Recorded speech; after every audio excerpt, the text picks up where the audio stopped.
Yes, good evening, guys, and welcome along to another RWA Productions video. And tonight it's all about the match review of yesterday's 2-1 defeat against Ipswich Town, opening game of the season yesterday. Me and Paul was back again for these type of streams.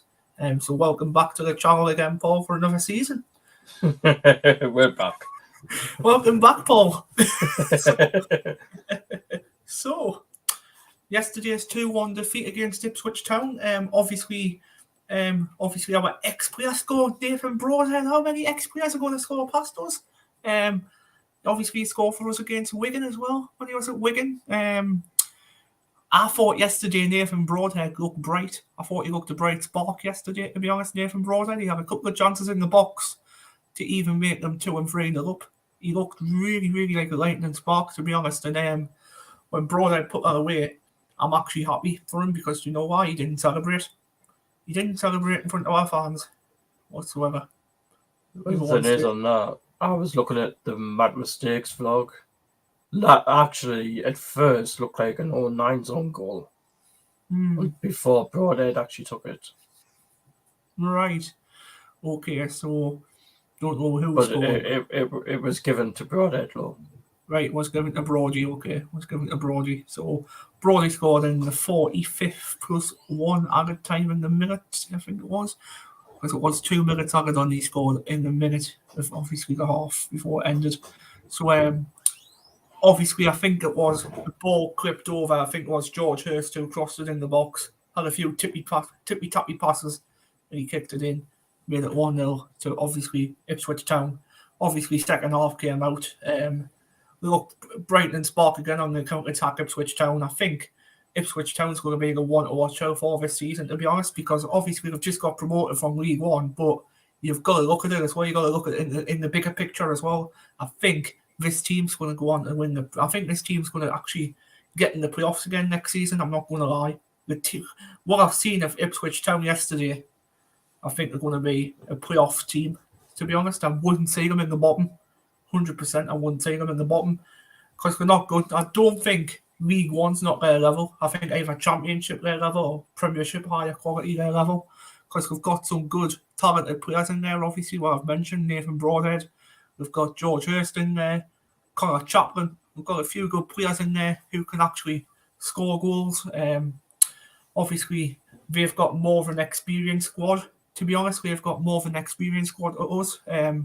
Obviously, they've got a few, young, talented players as well. Obviously, as Brody's only about 23, 24.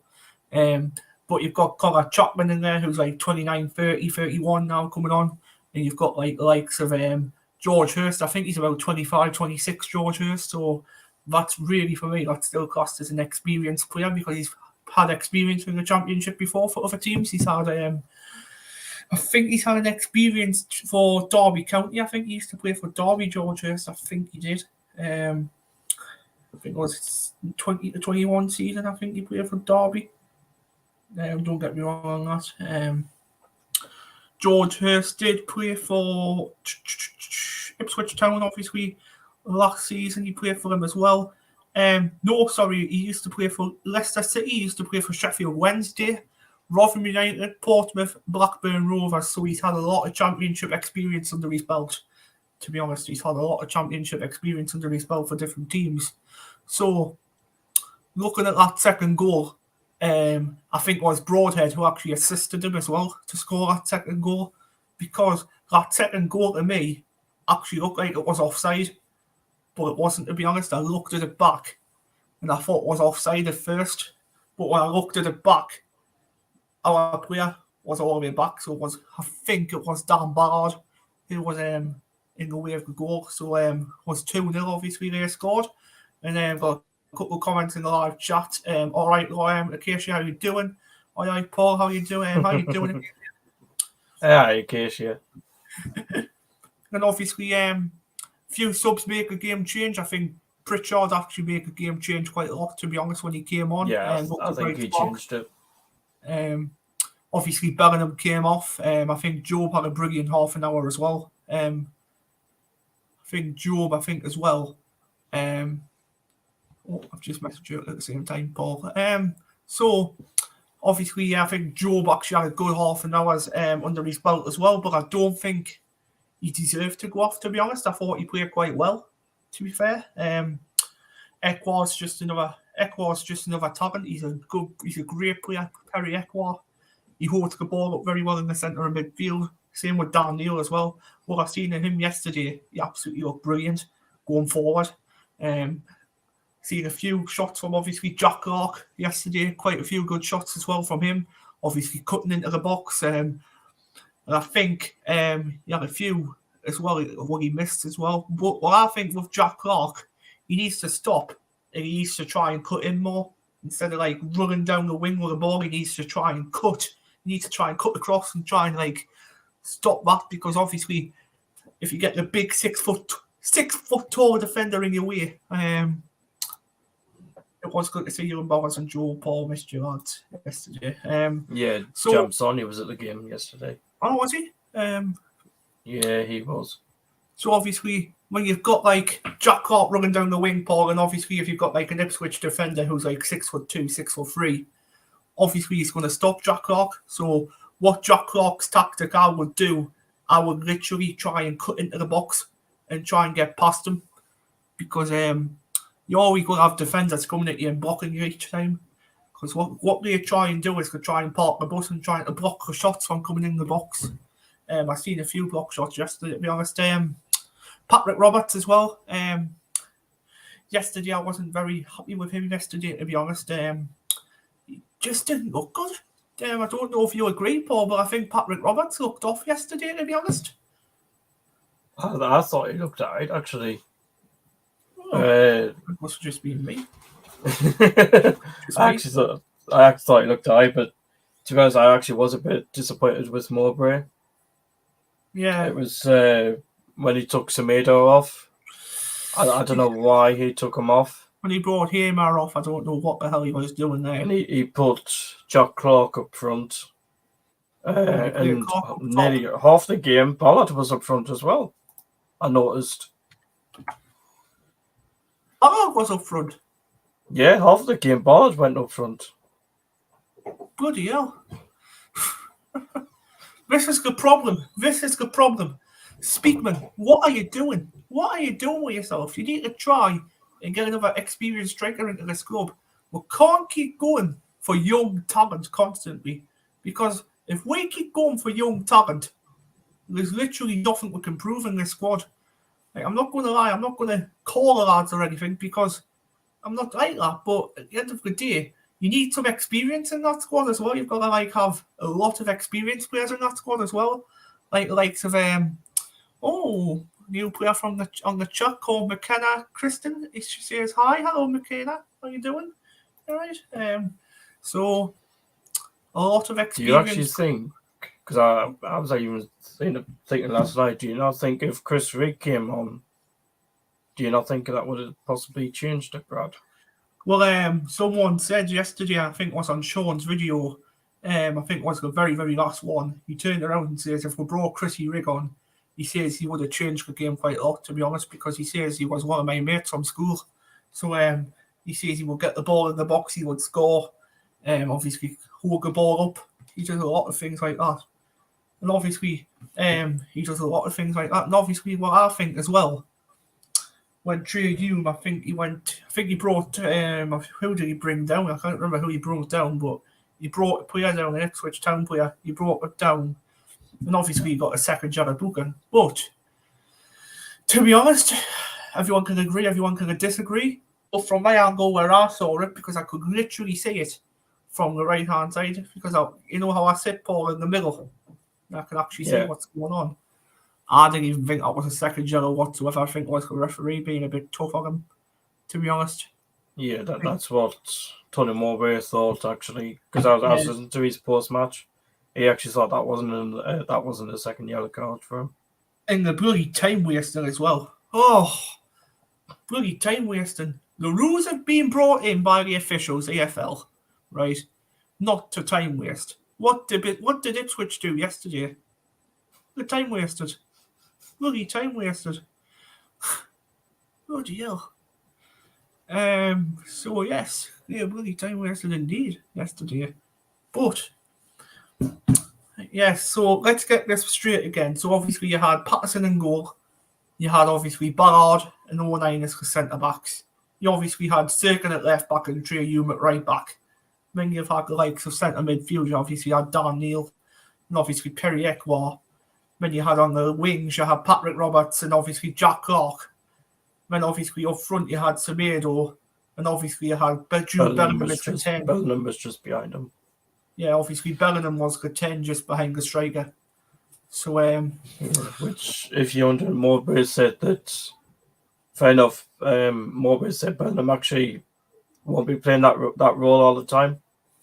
Yeah. Mowbray said Dak, Bellingham and Pritchard is going to share that role. Yeah, and obviously, because I think Bradley Dak's on the TV tonight again on ITV, I believe, with Olivia Atwood. Dak is getting his debut tomorrow night. Hold on. So if he's getting his debut tomorrow night, is this actually live on air or this ITV show, or do you think it's being pre-recorded? Because obviously it'd be pre-recorded. Because obviously it can't be live, because obviously he trains for us as well. He has to play for us. That's the case. So obviously it'll be pre-recorded. So obviously we're going to tomorrow's game against Crewe Alexander as well without a striker, to be honest, up front. We'll have to go with Fox 9 methods again. Tony Mowbray and Christian Sweetman needs to get his thinking cap on now. Obviously what to bring in and what not to bring in, because right now we're going to sit here and we're not even going to get top two. I was going to say Rock on day 11. Joe on Saturday and Sunday. Sorry. We all make mistakes. So, yes, obviously the lineup what I mentioned yesterday, Patterson, Ballard, obviously 09, Sirkin, Hume, obviously Ekwar, Neil, Bellingham, Pritchard, Clark, Roberts and Semedo. Who would you change for tomorrow's night's fixtures? Who would you change? Because what I will do is I will pick the players who were on the bench yesterday at the start. So like Bishop, he'll be starting. He'll be getting a run out tomorrow night, and obviously he'll be getting like Lyndon Gooch, Niall Huggins. He'll be getting a run out tomorrow night. Danny Bath as well. Danny Bath apparently is meant to be getting a run out tomorrow night. Yeah, Danny Bart is starting tomorrow night. Nobody actually confirmed. And I think it might be Nectar Triantis who'll be playing with him tomorrow night, because obviously he didn't start Saturday, he didn't start on Sunday, but he was on the bench, so Triantis will get a run out as well. And then midfield will be like Pritchard, and I think it'll be Abdullah Barr in the centre midfield. Yeah, Barr will start, Chris Rigg will start. Then you have Rigg up top, then you'll have Dak in the 10. Jewison Bennett will start. Bennett on the left, and you would have who would you have on the right hand side? I actually think we'll get to see the likes of Zach Johnson tomorrow as well. I don't think he'll be starting. I think he'll be benched. I think he'll be on the bench tomorrow night. That's what I think. My dad thinks that as well. He thinks he'll be benched. But I think if we need to go for a competition like the Carabao Cup, play a second. Dak isn't playing. That's odd, that, because Mowbray said that. That's odd, because Mowbray said that Dak would actually get his debut against Crewe. Actually says according to Mowbray, apparently he has to wait a few more weeks. Well, apparently what I've been hearing on yesterday is apparently Mowbray said he'll be starting Tuesday. I just noticed that, Lewis, actually. Why do you have a Christmas top on for, Brad? Reason why I just noticed that. It's the 7th of August, and you know what? Why not? Just why not? It's Christmas. Brad actually thinks it's Christmas. I'm making Christmas come quick enough for everybody. Because I want Christmas to come quick. He said on the conference pre-Ipswich that Dak needs a couple of weeks. Oh, that's interesting, man. Because if that was the case, then obviously Bradley Dak does need a couple of weeks, obviously. who would you put in for him now? And obviously, who would you go for? If that was the case. That's a bit odd. That's probably about the league, I would guess. Lauren, I think it's about the league. I think it's about the league, but the cup game, I think he's 100% starting tomorrow night because I even heard yesterday. Apparently, Dak will get a run out on Tuesday night, according to a few fans behind us as well. Apparently, Dak's getting a run out. So, don't know if that's the case. I don't know what's going on. Lewis York, yes, happy birthday for the other day. Lewis, he says, I am in Spain. I'm sweating buckets because it's 26 degrees and it's 10:45 at night. So, you'll be an hour ahead of us then. So overall, Paul, what did you think on the game yesterday? What did you think? What did you think?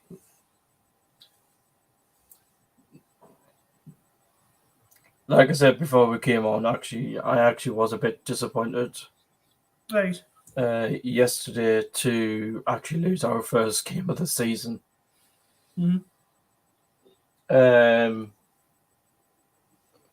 But the next few, well, we need to beat Rotherham, and we need to beat Preston on Saturday. Yeah. Right. Well, apparently, happy birthday for the day, Lewis, as well. Apparently, I've been hearing. Apparently, he's been having attitude problems at Norwich. Brandon Williams last season. And obviously, he would have went back to Norwich on permanent move, but Norwich don't want him. So he's back at Man United. And I don't think Man United's got him to start in his plans. So apparently, according to Sunderland, the DFC News and Banter page, according to Dodgy Adamby, says Brandon Williams, fullback at Man United yesterday, was a few seats along from KLD. Whether he was there for us or Ipswich remains unknown, but was 100% him. Will we be in for another fullback, who mainly plays at left back? And a few comments on this says apparently we got Cirkin and Alessia. So if we got Cirkin, Lawrence just put in the chat that Williams actually was at the game. Brandon Williams was at the game yesterday. So if that's the case, and obviously if Brandon Williams was at the game yesterday, which is true, obviously, and obviously if we got Cirkin at left back, you haven't got Alessia because he's out until God knows when. So Brandon Williams could be a really, really good replacement for Alessia until he comes back. So I think Brandon Williams is a really, really good replacement. So obviously if Dennis Cirkin gets injured again, you could play Williams. Out long term. Alessia's out long term, yes. I met him, I think it was the very, very first player who I met on the awards night. Remember the awards night, Paul, where I went to last year? And I think it was April, May time I went to the awards evening. And I seen Alessia. Was the first one who I seen, actually. I got a signature of him. So, he's really good lad. Well, this is interesting because I've just looked. This is actually the Sunderland Echoes team for the game tomorrow. Right, they've got Bishop in goal. Right, so you got Bishop in goal. They've got right back is Niall Huggins. Centre back is Danny Barth. Centre back as Triantis. Mm-hmm. Left back Ellis Taylor. Wow. CM as Chris Rigg. CM Alex Pritchard. Right wing back Lyndon Gooch. Rigg and Pritch, yeah. What? Cam Bradley Dack. What? Abdullah Baugh, left wing back. And Jason Bennett up front. So you're going left wing back Abdullah Baugh and left wing back, right wing back Lyndon Gooch. I don't think that's going to work. To be honest, I don't think that system's going to work. It's a bit confusing. Why would you put that? Why would you put that system? It could actually in the cup. You think? And they've got Jason Bennett up front. Yeah. So Lauren Kenny stays on the live chat. She says, Brad, how do you get tickets for those night ones? Well, what you do is, Lauren, is I'm going to show you a little thing what you would do. So, I think I showed everyone this, I think was from the first very time I was doing a Sunderland stream. So, press share on here so I can actually share my screen. So, this is the club's website, as you know about. This is the club's website, so I'm going to obviously show you what you do. So, this is the club's website. What you would do is you would click on tickets, go to all matches, and you would see this game here, which is Sunderland versus Crewe Alexandra. Obviously, this game's tomorrow night. So what you would do is you will press find tickets. And obviously, tickets could cost, I don't know. Oh, hold on. It's sold out. What do you think sold out? Look. Wow. So we've sold all our allocation out for a cup game. Brilliant, that. But if you want to go to any more, Lauren, this is the section here, what you will be using to like so these sections here in the east stand. So you'll be using L4, L5, L6, L7. Then obviously they'll open U4, U5, U6, U7 as well. So they'll open up the lower bowl and the upper bowl as well, if those tiers. But they wouldn't open any of this up, so they wouldn't open up the south stand, they wouldn't open up the west stand, and they wouldn't open up the Carlin stand. So where you sit, which will be around here or down there somewhere, you can't get that ticket for that game because obviously it's only allocated for the east stand. No, it's on about the awards night. Oh, it's a bit of a no for the awards night. So tell you a little secret what happened, because Mum and Dad did not tell anyone obviously until I went, but I'm going to tell everyone now. So what happened is obviously, for obviously everyone, remember when we had the players training day, Paul, not the players training day. Remember in the club shop, Paul, when we had players and stuff, and when we had the players and stuff, the injured players, like Pritchard was there, obviously Stewart was there and all that. I wanted to be Pritchard at the club shop, and obviously I think it was about 4:30 when we got there, and it started from 3:30 to 5:15, but the queue was all the way around from the ticket office, all the way around the club store. But we couldn't get in till about 5:30, 5:45, and all the players, apparently, the one of the security on the door says all the players have gone now. So obviously you can't get in.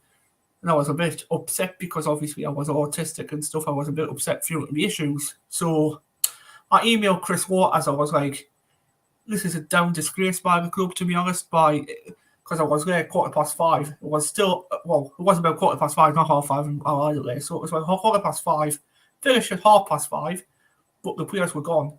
Like, the exact time was 3:30 or 5:30. It was actually on the thing on the door. And obviously, they left at 5:15.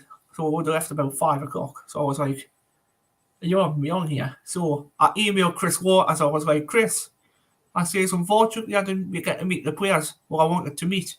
I didn't get to meet anyone. So I was just waiting inside the ticket office, just waiting outside of a club shop doing nothing, basically.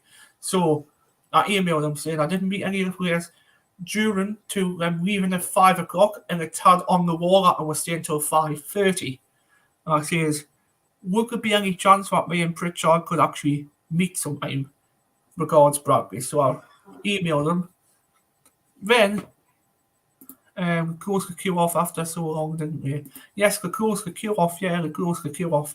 So you got back to us with a response. I can actually show you the response right now, but I'm not going to show you over my email. 2 seconds. I'm going to tell you it now over, obviously, by phone. 2 seconds. So Chris Waters, 2 seconds. I've got a couple of emails from Chris Waters, to be honest, because I email them now and again about obviously the club. 2 seconds. Chris Waters. So, yeah, this internet's taking forever to load. Loads of people pushed in front of us when they'd done that. Bloody hell.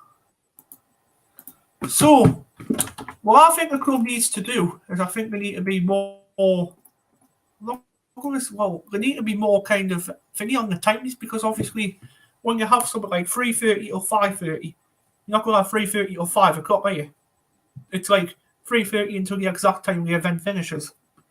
Like, come on. Bloody hell. Yeah, it's like I noticed something like that after the game yesterday. Because fair enough, the stewards were actually putting the bars across, but there was a lot of people at the front they wouldn't let any children go at the front. Right. Because a lot of kids actually wanted their stuff signed by the players when they were coming out after the game. Right, okay. Yep. So I'm trying to get the email up what he sent us. 4th of April, 20th of April.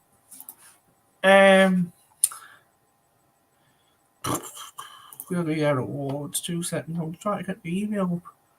Where was it?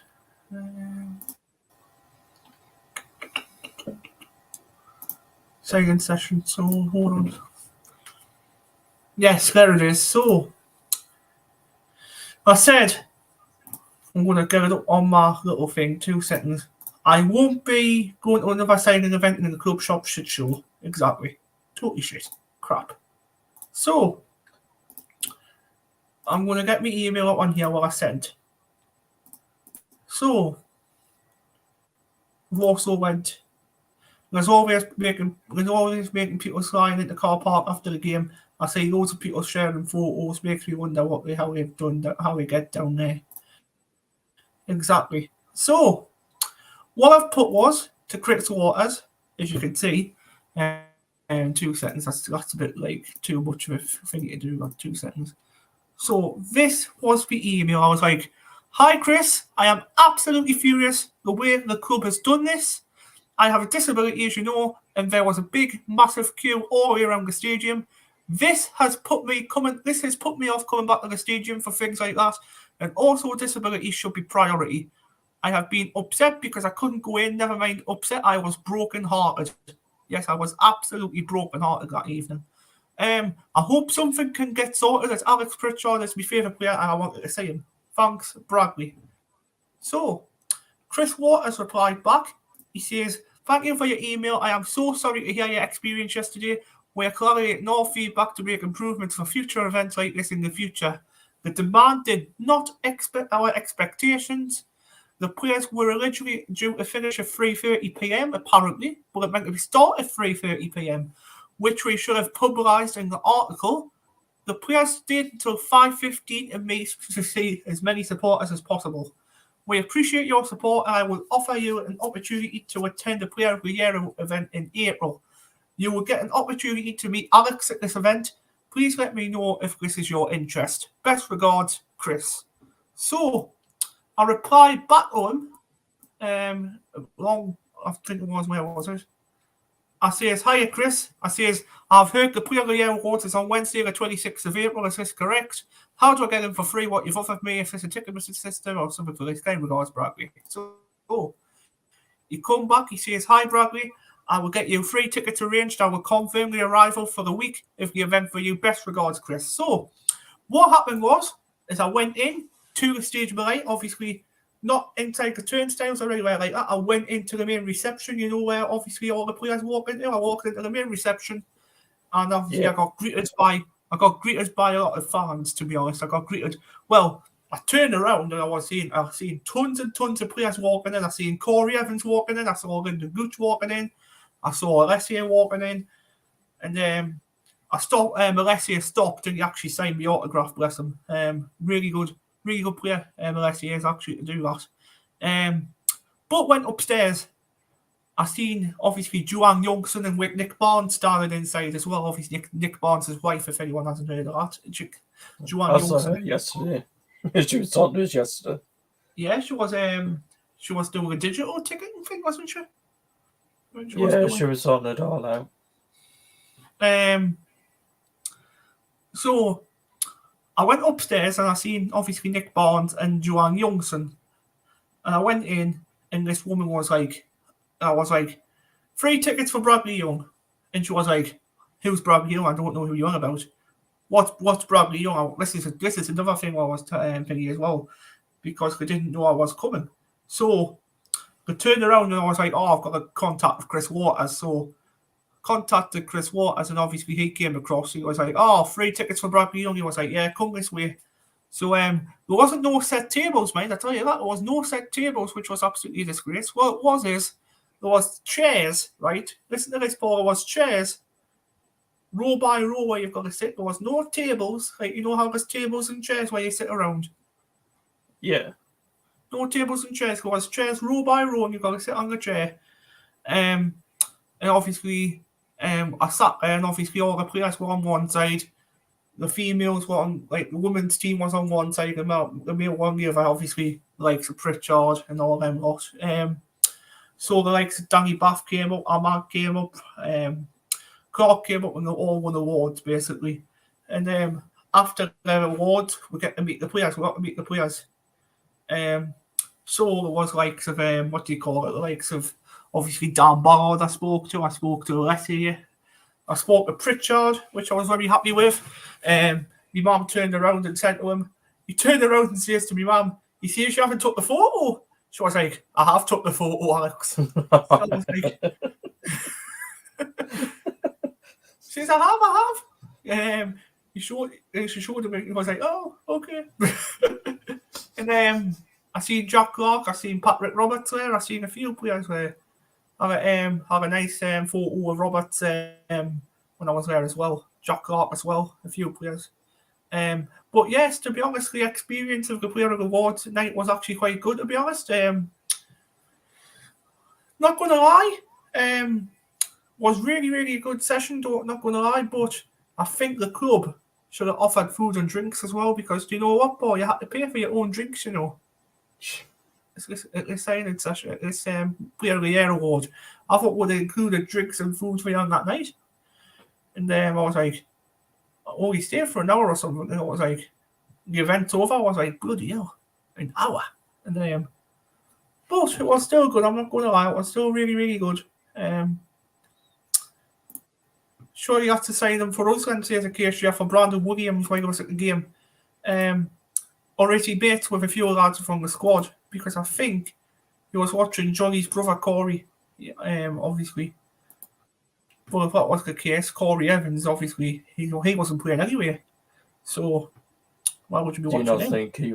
Do you not think he went to speak to Corey though? Because the players that's injured actually does sit behind Tony Mowbray. Because obviously now Johnny is playing for Manchester. Johnny Evans is playing for Manchester. Oh, that's interesting. So because I even noticed, you know the striker that's injured. Mm-hmm. He actually was at the game yesterday. He was signing autographs actually. Can I be Patrick Roberts' 10 guest, please? So Meander actually was signing autographs actually before the game yesterday. Yeah, Andy was. No, Meander. Oh, Meander. Sorry, I thought you said you're Andy. I was like, what? No, Meander actually was signing autographs actually with supporters. So I noticed. Yes. Before kickoff. Aye. So got some good news for you guys. Obviously, tomorrow night we've got another game in the cup against Carabao Cup against Crewe Alexandra. I don't know who's going. I think Paul's going. Callum Wilson. Callum Wilson. Oh. He's going to get you, Brad. He's going to get you. So, Paul Wilson's brother, Callum Wilson. Remember that joke last year? What we had, Paul? I remember that. What Paddy Roberts is signing a live contract deal. Oh, bloody hell, Lauren. And to be honest, I've got a feeling, I'm not sure, but I've got a feeling the club might stream the game tomorrow. Do you? Because they can stream. I think it's up to the club, but I think they can stream games in the cup. Can they? I think it's what the rules the EFL's put out. Oh, so they can stream the games if they wanted to. Or it'll just be audio commentary. Don't you think Frankie and Danny's going to be down there, though? Yeah, they'll be there. Obviously doing it. Because they'll be there doing it, won't they? Obviously back from the... Obviously on the gantry where they'll always all be doing it. You know these Carabao Cup games, Paul, do you think it's... Can obviously international supporters watch them? around the world? Yeah, I think they can. Yeah. I think it's going to be fire stick. So Crew Alexandra games tomorrow night. Obviously, even the cup games are going to include this season. There is going to be a match review in the cup games as well. So Wednesday night, we will be back for another cup game review with me and Paul Wilson. We will be back on Wednesday. You got anything planned for Wednesday, Paul? Not that I can think of. Wednesday, 9:15 again, is that alright? Yeah, that's alright with me. Right, 9:15, back again, guys, for Sunderland versus Crew Alexandra match review. And on Thursday night, we'll be back again because we'll be talking about the Preston North End versus Sunderland match preview as well. We'll be talking about, so there'll be plenty to come on this channel this week, guys. A lot of content. So if you like the content so far, guys, please hit the like button. Please subscribe to the channel. Free to do so. Take care, guys. Obviously, I'm wearing my Christmas top.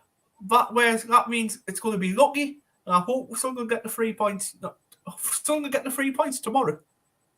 When is it again, the next review? The next review, Acacia, for this Crew game is on Wednesday night. So it'll be on Wednesday night at 9:15.